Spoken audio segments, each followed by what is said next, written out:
in typical business, you want to launch a new product or service, you can have mind-to-market time anywhere from quick to 18 months to, if you're in the pharmaceutical industry, a decade.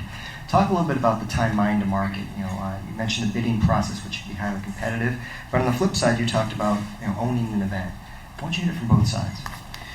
Well, I think in terms of bidding on events, I'd say the average time cycle is probably 18 months. Although we just had someone in last week for a big bowling event that we're looking to attract to town, and it would be here next July.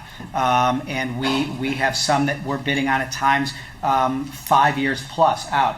There's actually a lot of it really correlates to the size and scale of the event to the time frame. And then for the organization, the longer lead time makes it easier in terms of the work that has to be done in the management. I'd say 18 months is probably a fairly typical time frame.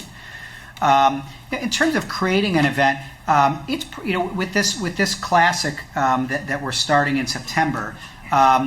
The idea probably came up almost 2 years ago, and I remember the exact conversation with a City of Cleveland councilman. There had been a Black College Classic that had been here in 03 and 05, done by a private promoter for a number of reasons, ceased to exist, and we got asked, would you consider bringing one back? And so, like a lot of business, a lot of due diligence. There's a lot of risk involved. There's a lot of finances. You have to pay the teams and their travel. You pay for the stadium. You pay for the marketing. You have staff time involved in running. It's probably a $500,000 investment in running and managing the event. And so then you have to think through what do you need from a sponsorship standpoint, a ticket sales standpoint, get your sponsors, media partners together, get board approval, and so on. And so I'd say that was from mind to market probably about 2 years. And that's probably, I guess, a typical time frame. And we have people give us ideas fairly regularly. We sit in staff meetings talking about ideas.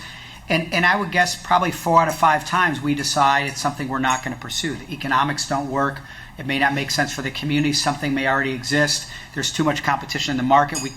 We don't think we can develop something that's unique enough based on what exists. But I will tell you, it's been we have the kind of board that it's a lot of people in business that understand at times that you have to take some risk to grow. And fortunately, we've developed a business model that affords for some risk and makes it a little bit fun. It's a little bit entrepreneurial, and it's important. Probably like any business, have the leadership. In our case, the board behind what we're doing. Interesting.